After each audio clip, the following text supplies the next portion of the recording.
The endocrine system is a network in our body composed of glands, and they produce hormones and secrete hormones to keep our body functioning at stable levels so that we feel good throughout the day.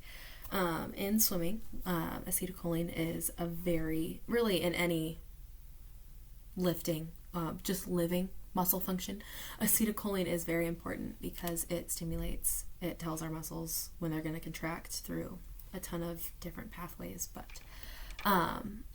it's something that's really important that needs to be functioning properly. But smoking affects the hormone levels that we have in our body, and that isn't really great for us. So there is an increase in exhaustion because hormone levels are not regulated properly. There is also lower dopamine, which makes us want to smoke another cigarette, because while we are smoking a cigarette, our dopamine levels are increased, and then later it is decreased. So that is why people struggle to quit, because they're depressed. They're in a depressed state until they smoke another one. When people smoke cigarettes, afterwards they experience things at a slower rate. They just perceive it. It's not actually happening.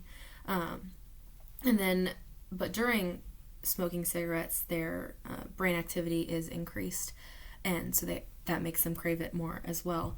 But afterward, when we want to compete, experiencing things at a slower rate is not good, and being in a depressed state is not good, because we want to be able to function at a high level and be ready to compete, which means you pretty much have to be happy.